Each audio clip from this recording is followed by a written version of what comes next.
Hey,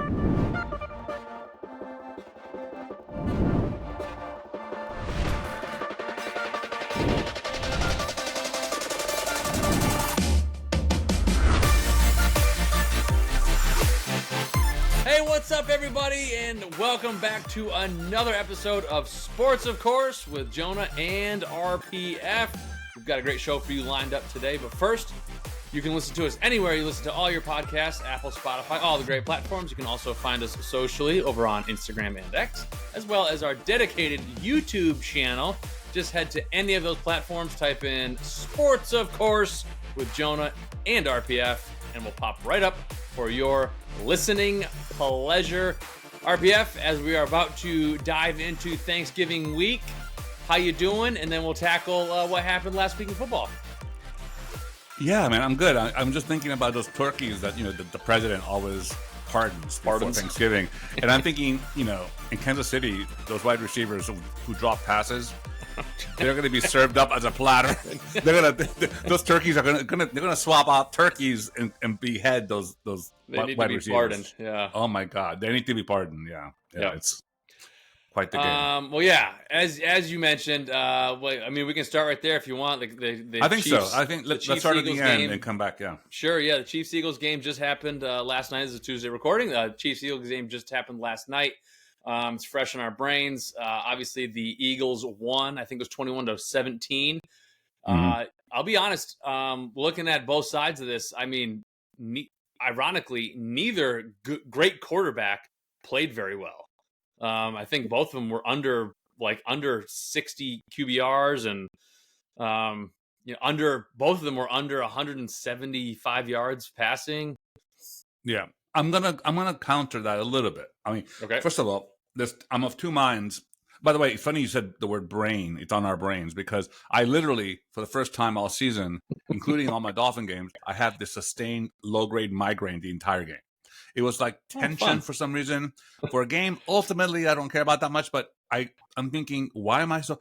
Because, like you said, there was something off about maybe Taylor had to reschedule her concert in Buenos Aires, couldn't make the game. Yes, Taylor Swift for you non-civilians.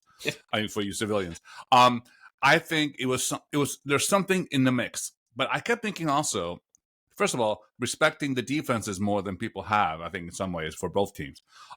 Kansas City is certainly not known for their defense, but that Carter dude on the line is something else. And then you have the thought I had was if Mahomes and my God, quarterback for Hurts. Hurts, I'm sorry. And Hurts, oh my God. I mean, Hurts, so my head was hurting. I told you it was like kind of, but with Hurts and Mahomes, if they weren't quarterbacking those teams, they'd be 500 teams, I think, in many ways. So sure. That's a huge, yeah, I'm just saying, that was the first thought. Even when they're playing poorly, they're playing well. Mahomes, the numbers speak for themselves, or do they? Because they literally dropped 5 passes, 3 for sure, and 5. And then Mahomes, that scamper down the sideline on 3rd and 100, and he got 101. He literally got, he tiptoed like Nureyev down the sideline. I mean, who can do that really and have that type of, he's annoying as F lately because he's become the Peyton Manning. He points to every single play he doesn't do well. He points to somebody whose fault it was, including, random ghost people that aren't there, which is like, anyway. But Hurts, on the flip side of it, is just quiet assassin. He's just quiet as he goes. He's literally like this leader that you kind of lean in for. And it's interesting to me. I like his style a lot. Yeah, it's really... He's so quiet. I forgot his name, and he's top 5 quarterback in the NFL. So that tells you everything. But the game itself, it boiled down to, once again, Mahomes not having a receiver he can trust. Yeah. Travis Kelce, 2 huge mistakes. I mean, yes, he got he got the TD, and he does Travis Kelce things because he can't even help himself. He's that good. But when he drops the ball on 3rd down and a must catch. I mean, then he fumbles on on the 14 or something. Yeah. The fumble was huge, obviously. The fumble was just game changing. Yeah. But even then, Mahomes marches back and has a wide open receiver and he puts it on Yeah. he puts on a catch, and without joking that much, you and I could probably make it. Well, first of all, if I can make it down there without having oxygen tank, but if I'm there and the ball's that, I don't know. I missed that ball, so that's just it would be one thing two times one thing. This is a chronic epidemic. They lead the NFL in drop passes. That's why the Chiefs and the Eagles, if the world was fair in a general sense, they both be 9-1. Yeah. Right well, I mean, this goes back to our season preview show, our episode 1, when we went over the season preview, and I said I'm concerned about the Chiefs because I pointed to that receiver group and I said Kadarius Toney is your number one wide receiver. That's your new Tyreek Hill. That's exactly right. So should he Wait, hang on. So does that accurate prediction make up for you saying Burrow was MVP and the Bengals will go to Super Bowl? I'm just asking that question. So that accurate prediction makes up for the 9 inaccurate predictions that I made. Or even inaccurate ones, yes. Sorry. Yes. I just came off a magazine deadline, so I'm all about editing. Yes. I'm the annoying girl in 3rd grade who knows all the answers. Sorry, I have to be. I have a pen to correct you with everything. But anyway, and I saw that Tyreek Hill had made a post that said, hey, it's tough to catch in those lights, no matter basically taking the side of sticking up for him. And I'm like, that's great. That's very nice of you, Tyreek Hill. But we all know that. Not just him, but any of the top wide receivers in the league, they would have caught it. It's just, of course. You don't see Antonio Brown doing that. You don't see Tyreek Hill doing that. You just don't. Especially with the game on the line, when the Klieg lights, if you will, are going to be you're the hero in about a second. Yeah, you clench your butt and you grab that ball. You know what I'm saying? Yeah. I mean, you clench your butt. I should say, not clench your butt. What's clenching your butt, Jonah? Have you heard of that expression? No, I haven't. Especially after I just corrected you in English. I'm saying clench as a word, so that tells you everything I know. But yes, I 100% agree with you. By the way, Tariq has his boys back. They're all friendly and they're on the wide receiver core. So and he's very outspoken about everything. Tyree. So that doesn't surprise me as much. But I think Mahomes' silence is deafening on the topic. He has to. He like it or not, this is the team he has. So he has to step up and say, look, this is on me, whatever he has to say to kind of get the pressure off these guys, because now they're going to be pressing even more. That's going to be even more terrifying in some ways. So anyway, but it was it was sustained. It was a very interesting game to watch. I mean, here's the thing: you can't freak out. It takes them. It takes them from an elite team to a really good team. I mean, they're still really good. Right. They're still. Yeah. Nobody wants to face them. Nobody's Are you kidding? Oh yeah, we got. Who's Kansas facing? City Oh yeah, exactly. Oh yeah, I'm sure that the Texans are thrilled that they're going to be paired up with the Chiefs in the first round if the playoffs ended today. Right. No, I don't think that's the case at all. Right. But I do think just but it does. It take if they had that receiver that catches that ball. But what it does is, more importantly, of course, for my fan base and my heart, is that it kind of brings them down. The Dolphins lost to 2 legitimate contenders, right, for the title eventually. If the Bills are as scary as they looked last week again, and they kind of win out, and the Bills have to play Miami at the last game of the season, and the Chiefs are playing the Chiefs again, are playing like the Chiefs again. Those 3 teams and the Jaguars could be, are fighting for the top spot. And the Dolphins lost to the Bills and the Chiefs, so we need to be 1 game above them in order. But there's a chance that this helps the Dolphins tremendously, obviously. So now we're all kind of in the same soup bowl here. So headline for me was, Taylor, make your ass back to Kansas City if you want your boy. I mean, I'm so sorry. I mean, Travis Kelce doesn't.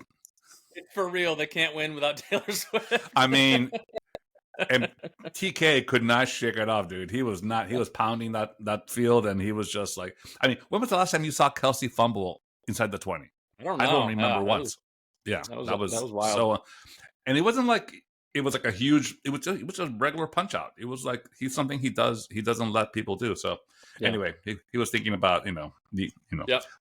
All right. What else? Let's move on a little bit. What else we got?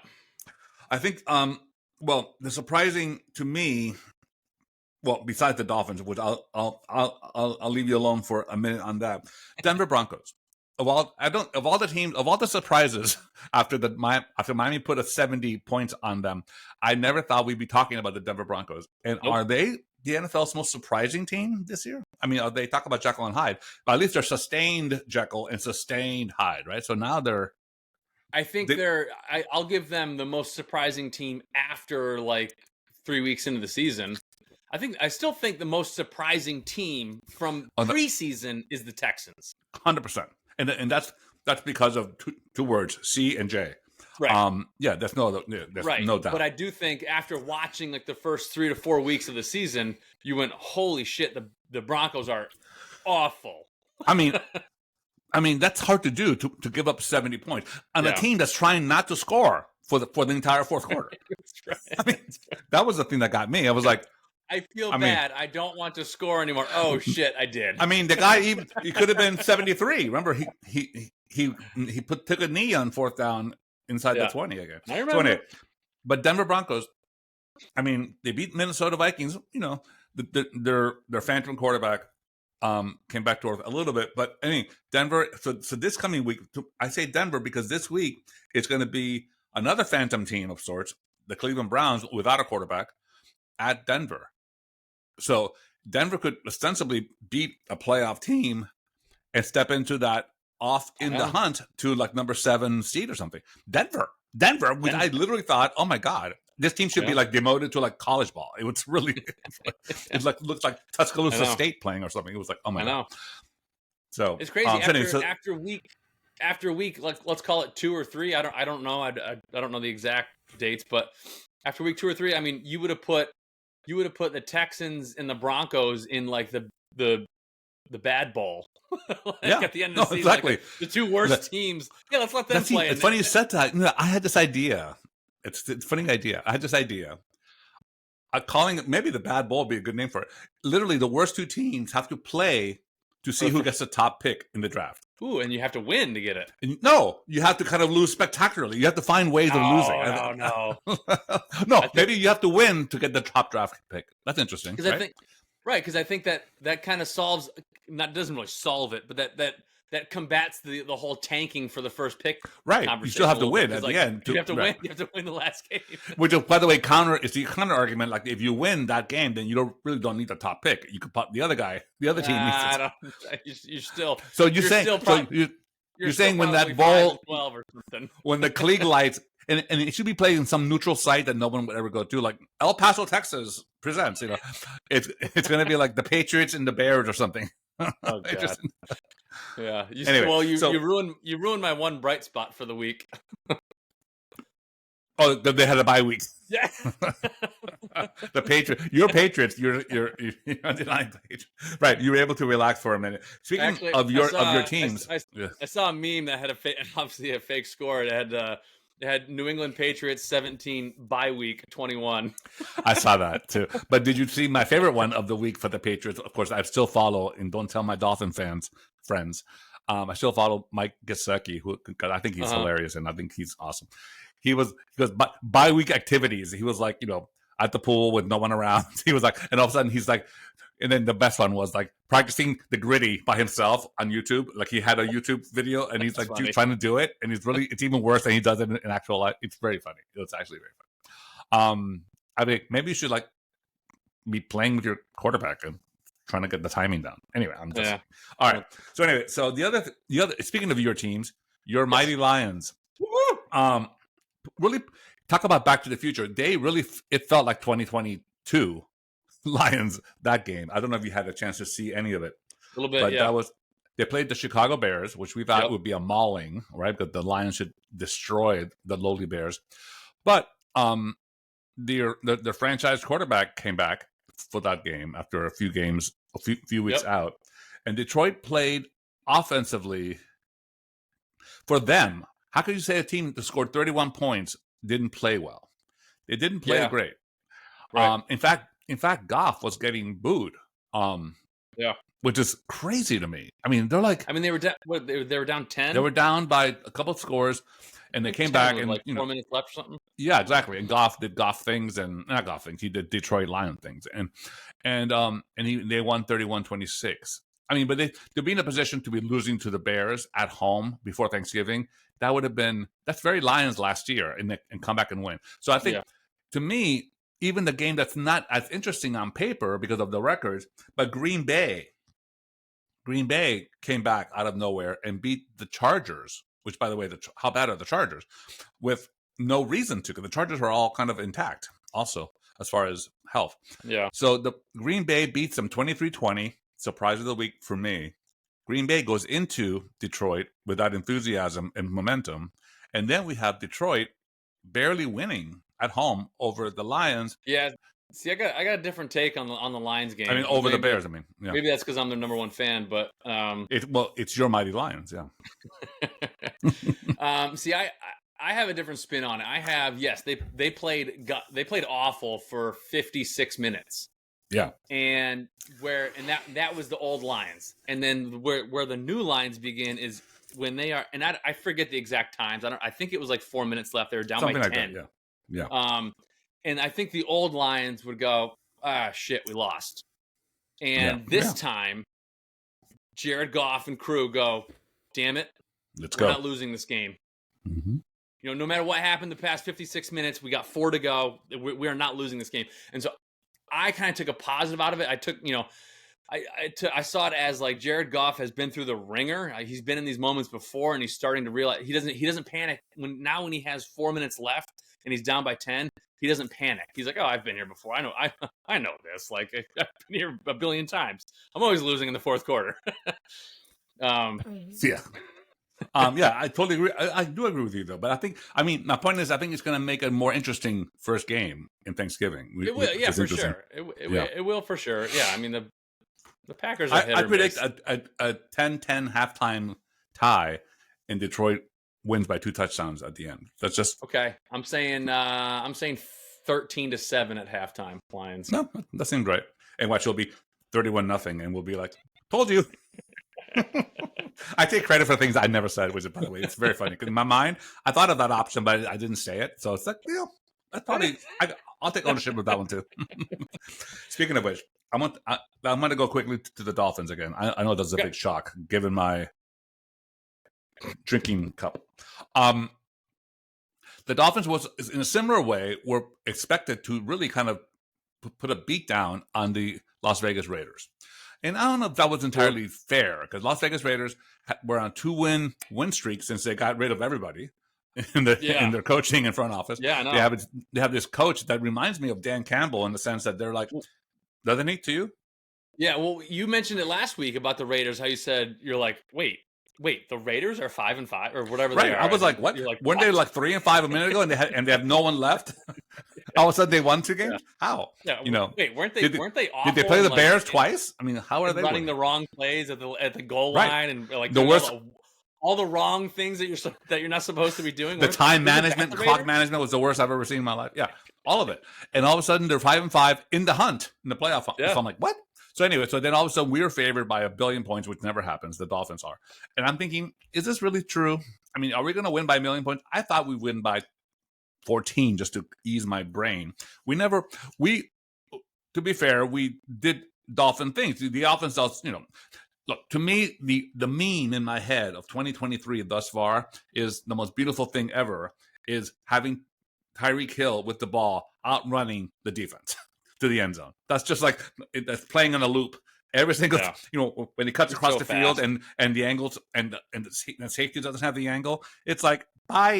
Tyreek just so fast. I don't understand. So fast, right? It's unbelievable. If ever a nickname was what appropriate, Cheeto is. Yeah. So that's, to me, that's a given. That happened once. He had 150 yards receiving, and again, all those things that you expect. Tua was like 19 for 21 with 2 touchdowns, right? Halfway through the third quarter. And I'm thinking, but quietly, if you can be 19 for 21 with 2 touchdowns and not make a sound, that was Tua's performance up until then. Then he lost a fumble. Then he threw a pick. Speaking of which, Mahomes threw the worst pick I've seen in a long time in that end zone throw that he did yesterday. Remember in the third quarter? Yep. That was a big. It was bad. Besides Kelsey's, that was a big mistake, a huge mistake too. Well, no, anyway, so the offense does offense things. Of course, our kicker can't kick past 50. He missed wide left.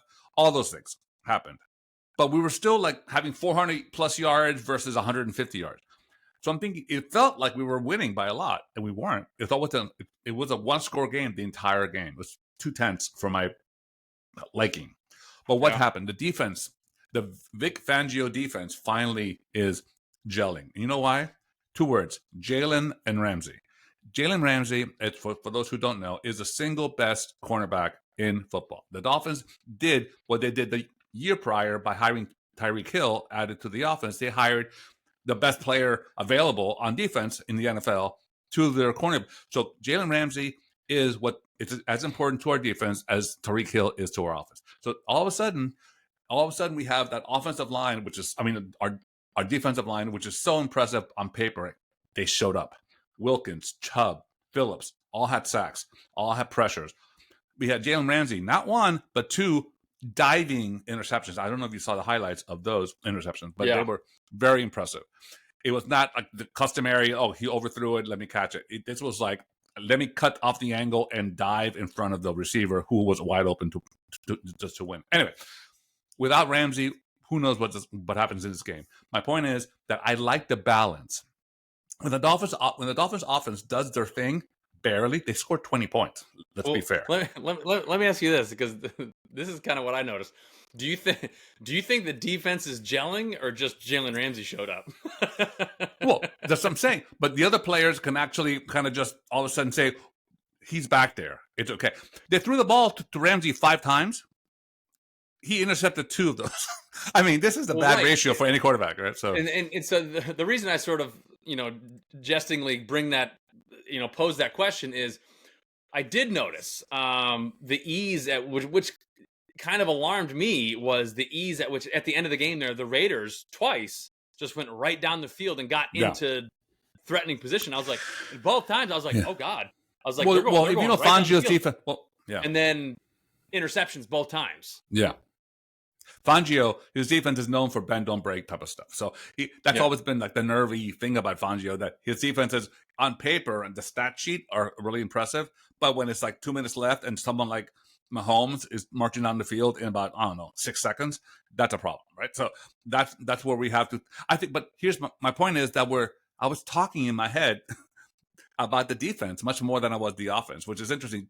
It's almost a given that Tua has those numbers, that Tariq has those numbers, that we had a really solid game except for the actual touchdown scores. So everyone had an average game, I would say, for our offense being so vaulted. But the defense played better than they played as a unit since week 1. And Ramsey's it's no coincidence that Ramsey is literally there. And of course, in your favorite, Van Ginkel really stepped up and had a couple of punch outs too. So anyway, the point is the Dolphins, I'm feeling good about that type of offense going down, defense coming up, and just being really elite, top 5 on both sides of the ball. That doesn't stink at this time of the year as we're surging. So now we're facing. Go ahead. But doesn't it alarm you just a little bit that if the Raiders can come down at the end of the game twice and get, I don't know if they got into the red zone or not, but they were pretty damn close, can come down the field twice only to get interception, doesn't it alarm you a little bit that if that wasn't Aiden O'Connell at the helm of an offense? Are you dissing the Irishness of his name? No, I do. Yes. and instead insert better quarterback here. Anyone else? They can anyone else except for Zach Wilson. Which, by the way, are we talking about that game? Yeah, we have to because it's a nationally televised game on Friday. So, oh my God! But I'll tell you this: to answer your question, yes, it concerns me.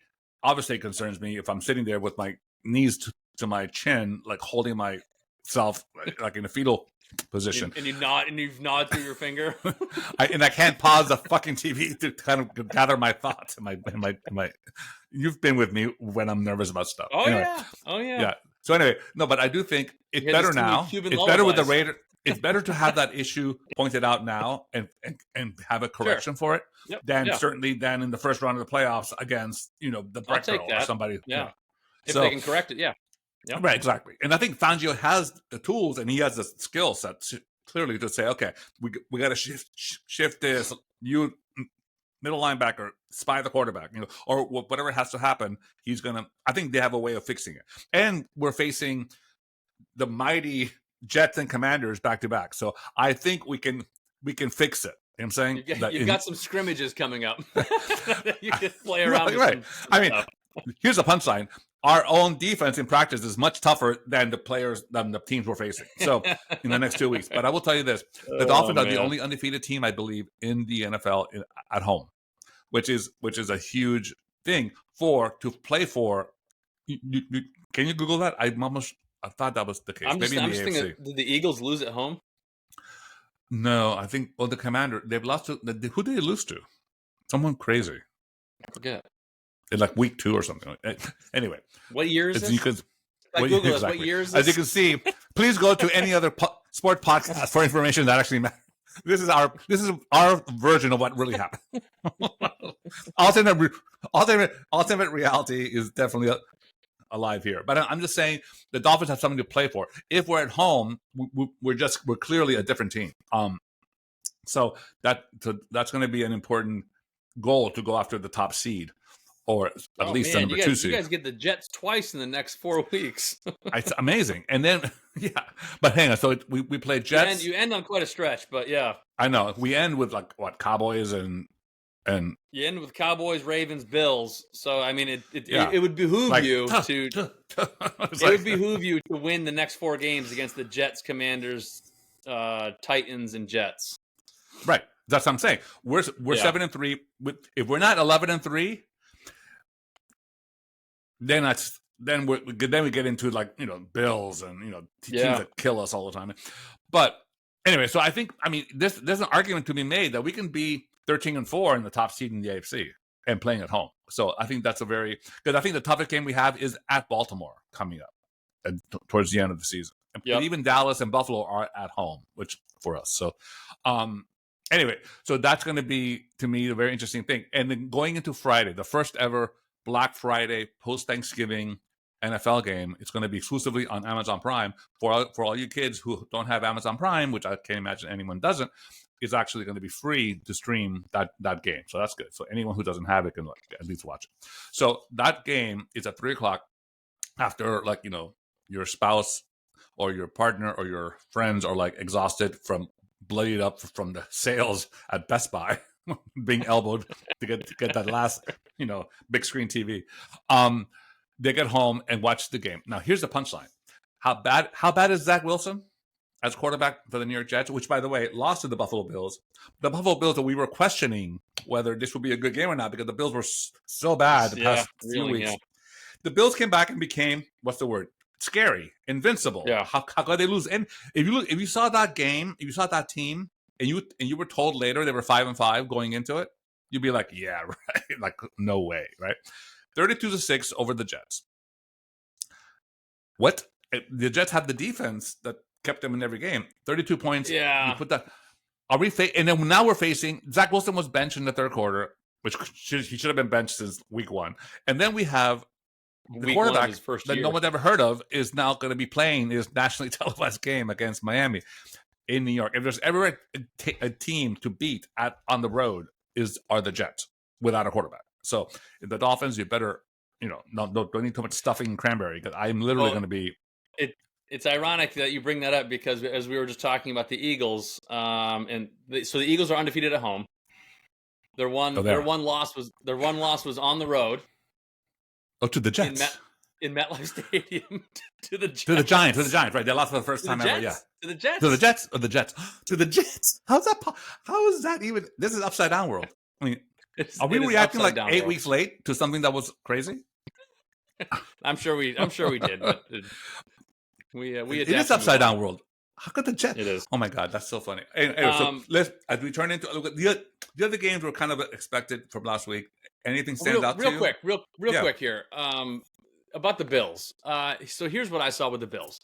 I saw something different, which is good, which is a positive note for them. I saw them doing. They looked like a different team on offense. Obviously, they fired their offensive coordinator, brought in somebody else. So there's this new life.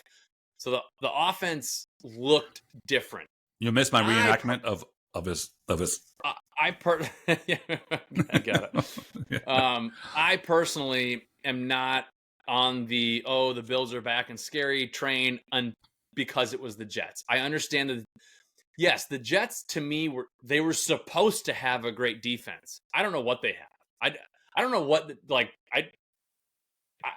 Jets I have no idea what's happening.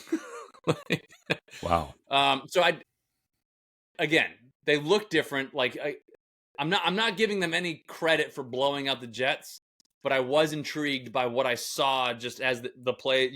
They seem to have gelled better in some way, shape, or form. So it'll be very, very interesting going forward to watch them to see if something. Well, speaking of going forward, this is why, given the trajectory of what just happened this week, next week's Buffalo at Philly game potentially could be the second week in a row to be the game of the year. Because if Buffalo plays Buffalo-like and Philly snaps out of their malaise against the Chiefs and kind of just becomes the Eagles again, lights out stuff. It's going to be impressive to watch. Yeah. So that's something to watch for sure. That's one of my marquee games next week. But I think you're right. I think the Bills are, no one, again, who wants to play the Bills ever? That's not something fun to do. Well, certainly not in Buffalo. Look forward to it. The Brett girl and his Jaguars. Only if it's in London. right. London. No, but they beat them the past two times they played, and it's very, and kind of weirdly, 13-7 or something. It's just I don't know what happens in Buffalo land when they play Jacksonville, but that's what it is. So anyway, in week 12, going forward, we have 3 nationally televised games on Thanksgiving. Of course, we talked about Green Bay and Detroit. I'm taking Detroit by 2 touchdowns. Is that more or less what you're thinking? Your Mighty Lions? By 2, it's won all game, and then they score by 10. By 10, by a touchdown and a field goal. All right, so we're pretty close there. Washington Commanders, who, by the way, cannot believe they lost to the New York Giants this week. Yeah, the Giants put 31 points. I don't think they've had 31 points all season combined. So what is happening with the Commanders? Are in the same WTF boat as the Jets. I'm like, what the? And thank God the Dolphins could get them now too. Remember back earlier in the season when they gave the Eagles an absolute run? You thought you had the whole podcast. Are the Commanders a playoff team? Are they going to win the NFC East? So I'm like, I'd like this. Burrow's going to be MVP. So anyway, so that's man, well, that's not happening, is it? We didn't cover that. So hang on a second, real quick. Yeah. We've lost. We've now lost. The AFC North is just absolutely decimated. Absolutely decimated. We lost Joe Burrow, Deshaun Watson, Mark Andrews over in Baltimore. Andrews. Yeah, he's a huge. The biggest target they have for. Yeah, it is a train wreck in the AFC North right now. Yeah. Well, last year, if you remember, it was the AFC East. Certainly the Dolphins lost everybody, but yeah, I think that's definitely. It both again. I view things, as you know, through the prism of what helps and what hurts my Dolphins, and I don't want injury. I don't want injury on anybody. I think, to be fair, I'm one of those fans that does not wish a player is knocked out of the game. I think I like to play the best players they have, and against my best players. Of course. With exception of Aaron Rodgers, I had to I was intrigued by the injury, and then I felt really bad for the Jets fans. That was like, oh my god. We're surrounded by this here. It's all Jets, and all of a sudden it's like, oh my god, the 4th play of the season, and your season's over. Keep in touch. Okay, so anyways, so next week, so we have next week. All right. Washington, Dallas. I think Dallas is chugging along. They seem to be looking good. I would give them a blowout win there. Yeah, I would think so too, by 20 points there. And then we have a really interesting game, the 49ers at Seattle. Okay, which is Seattle unexpectedly lost by a point to the Rams, which that would have been not unexpected any other time except in real time this year.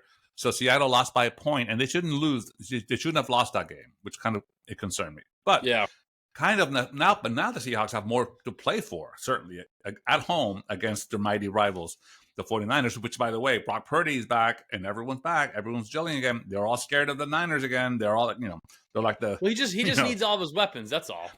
That's all. That's all. Yeah, exactly right. Well, exactly I right. just mean as long as Brock Purdy has, as long as he has all of his security blankets, he's a really Brock Purdy with his weapons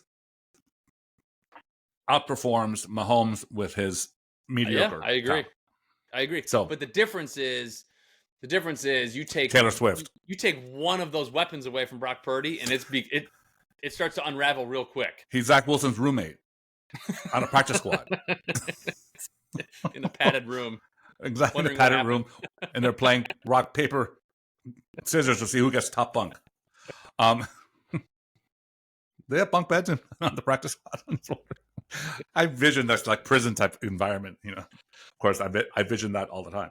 All right, so here we are. So I think that's going to be a huge game. I think if Brock Purdy does with all his weapons they do win, but I think Seattle is going to play inspired. I think at least they're going to have stretches of this game that you're going to be like, wow, the Seahawks are real. So I think that should be a fun game to watch. And then that's on Sunday night. That's on Thursday night. That Thanksgiving night after you're trying to avoid sleeping after the turkey.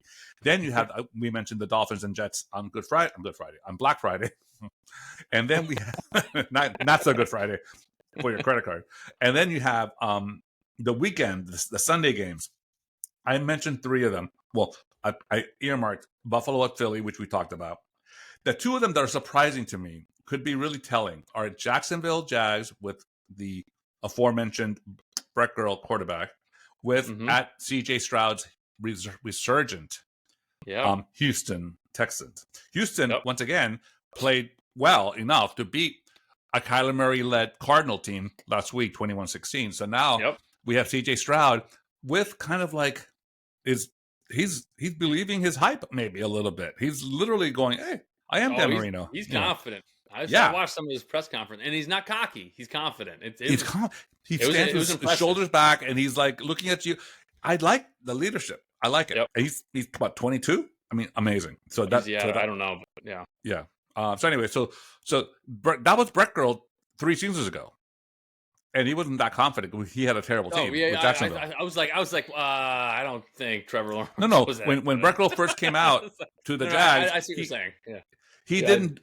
CJ's doing what the experts expected him to do.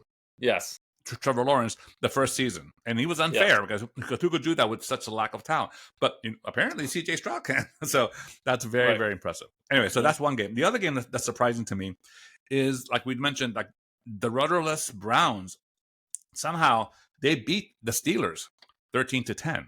We knew that's going to be the score of the game, but we thought the Steelers might win the 13th.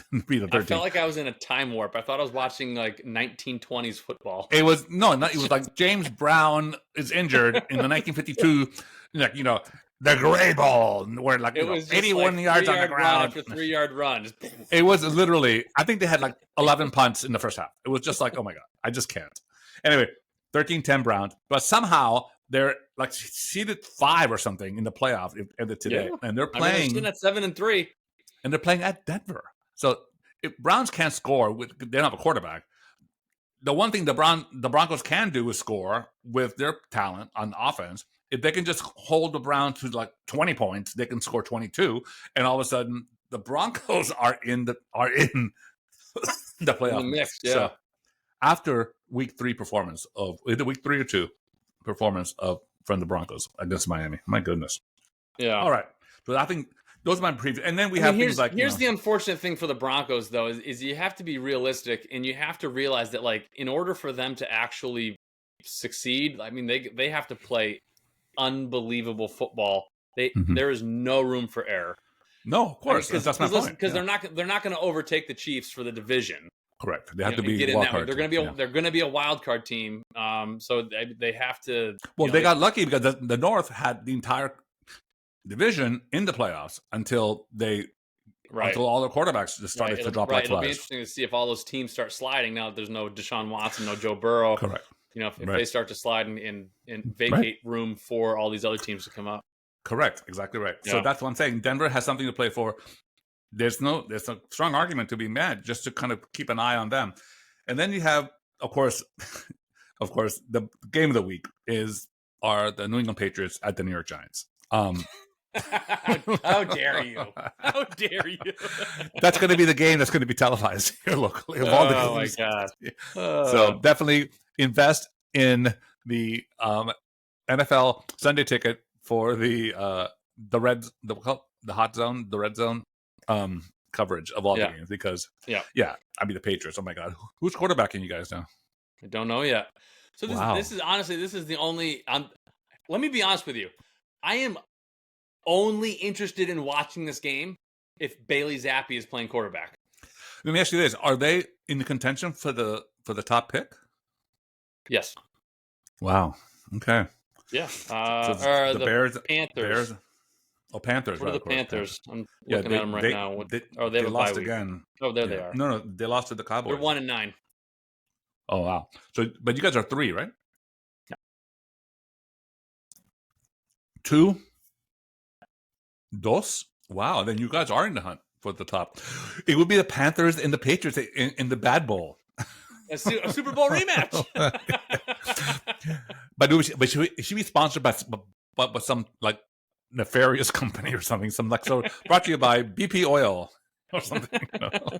Some like devil company, like brought to you by. Well, every game is sponsored by devil companies now. Anyways, love pizza and beer. Okay. Yay. So yay, exactly. So now, so that's the only games I have in mind to really kind of mention. I mean, there's nothing else really. I'm looking down. There's New Orleans, Atlanta, Carolina, Tennessee. Yeah. I mean, Rams, Cardinals, KC, Raiders at Raiders. It could be interesting a little bit with a new coach. Yeah. And then the only one that could kind of spark up a little bit are the Ravens at the Chargers. If the Chargers are in fact still as bad as I think. They lost to Green Bay, but I mean, yeah. So anyway, so I don't think anything's going to be there shocking. I think just the nationally televised games would be interesting, and with the exception of Miami and the Jets, but hopefully that's uninteresting for Dolphin positive reasons. So that's my week 12 preview. Yeah. Anything else for you, or you're good? No. Okay. You seem very excited about week 12 prospects. Well, I mean, honestly, I think I think it's a good thing, but I think the funnest part of week 12 is going to be the 3 games on Thanksgiving. I think they'll be. I think so too. Entertaining.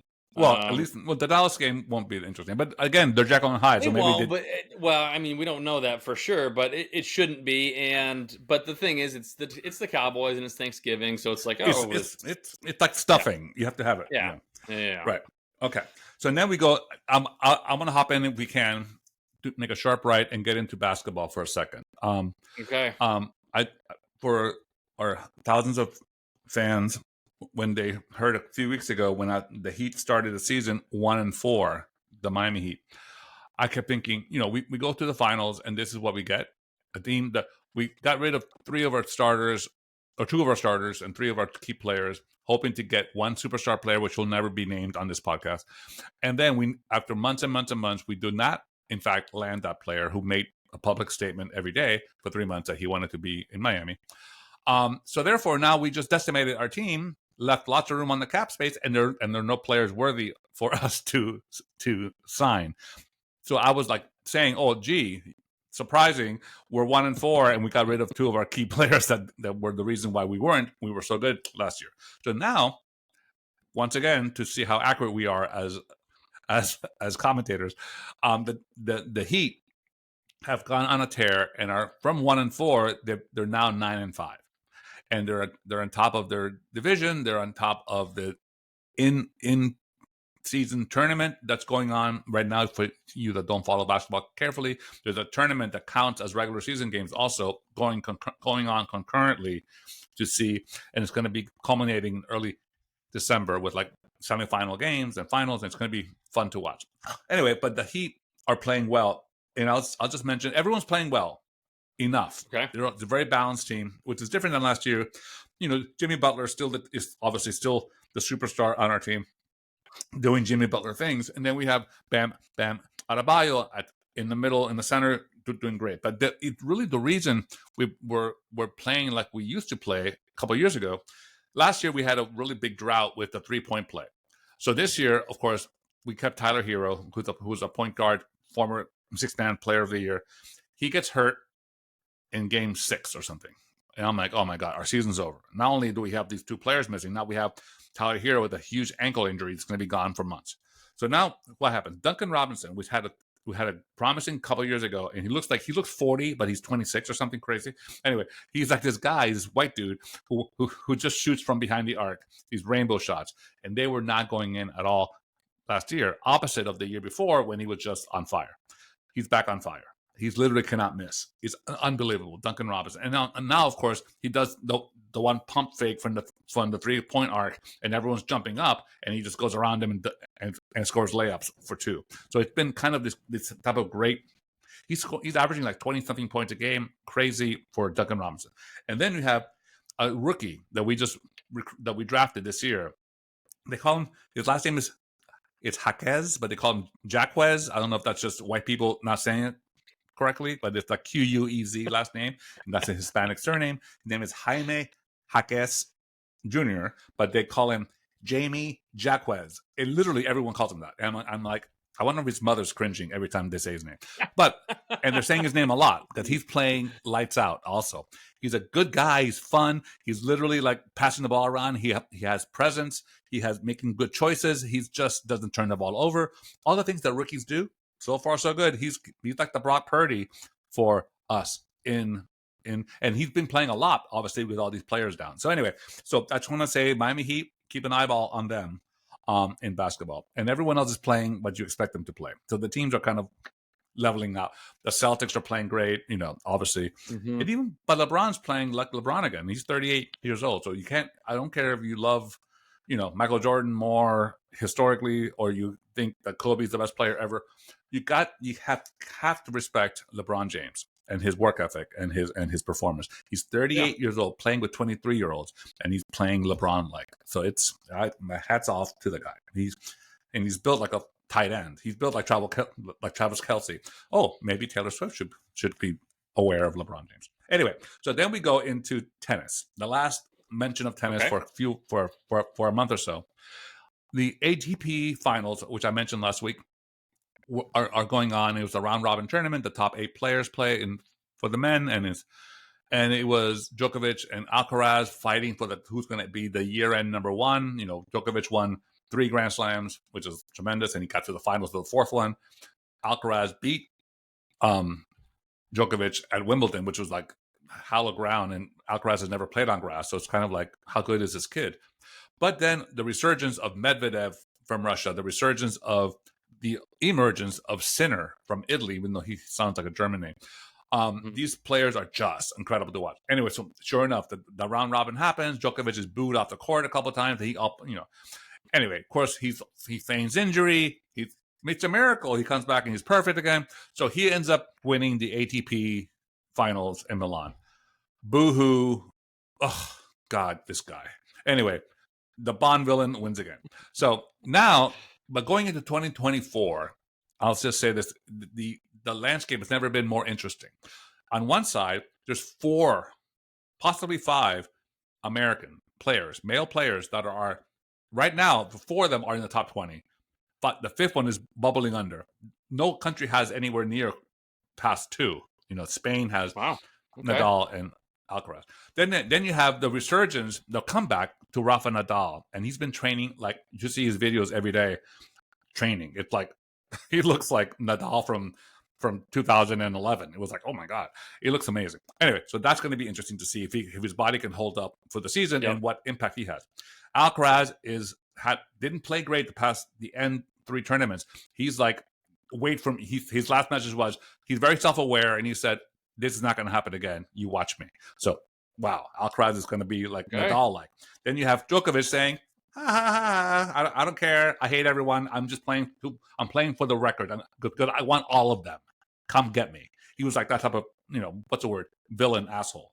And then you have Sinner. 2 words. Not speaking right. That's not saying a word to anyone in any language I understand. But he looks like he's built like olive oil. And he's like, he has like the muscle tone of my big toe, and somehow he hits the ball harder than anyone and doesn't miss. And then you have Medvedev, who's like this human backboard, and the other asshole type of personality disorder. And then you have at the wild card, Nick Kyrgios is coming back from injury, and you know about him, the bad boy of tennis. So Yes. 2024, people who like tennis, men's tennis, strap in, boys. It's going to be very, very, very interesting to watch. And that's Cool. what I'll All leave it on. Yeah. Excellent. Is that all we got? We putting a ball in this one? We put up. I got one real quick one. The NHL. Bows, hang on, I have to undo the bow. Sorry. Undo the bow. The NHL has. They're going forward with their plan to do an international tournament in February of 2025. Yes. It's only this one they had to, because of the time frame, they had to dial it back to only 4 international teams, but they wanted to get something rolling. And their plan is to eventually get basically the Hockey World Cup going again, and it'll every other year, so it'll be in the middle of each Winter Olympics. So I can't wait for the Jamaican and Argentinian hockey teams. So every 2 years there'll be a national hockey tournament, whether it's the Olympics or the World Cup. Let me guess. I just saw Finland, Sweden, Norway, Russia. It's going to be the first one. So in 2025, well, the interesting part is that they're doing it in the middle of the season, which they don't typically. They've done the last time they did a World Cup. I think it was the last time they did it. They did it preseason. Right, but they've done it for the Olympics. They did a couple of years. The Olympics, they stopped it a couple of years. They did it in season. They did, yeah. And I know, like, when they did that, the NHL was like, this is an outrage. And then I think the NHL has come to the realization that, like, it's not an outrage. It's good for the sport. So, like, Correct. Just let it happen. So I don't know. I thought that was exciting. But yeah, the first one, 2025, is just it's U.S., Canada, Sweden, and Finland. Oh, perfect. This should be fun. Yeah, and then going forward, if everything works out, I guess it's a trial run. I definitely want to see, like, it's like Kenya playing New Zealand for ice hockey. You see the training like in the fields, like on roller skates. Like the Jamaican bobsled team. We've lost it. Here's our bow. All right, we're done. All right. Thank you so much for tuning in this week. We had a blast. We hope you did too. You can catch us anywhere you listen to your podcast, Apple, Spotify, Podbean, all the great platforms, as well as find us socially on Instagram and X. And of course, our dedicated YouTube channel. Just head to any of those platforms and in the search bar, type in Sports of Course with Jonah and RPF, and we'll pop right up for your listening pleasure. And RPF will yell at me if I don't say like, subscribe, comment, follow, all the right things. Thank you, sir. And I'll see you next week. Happy Thanksgiving.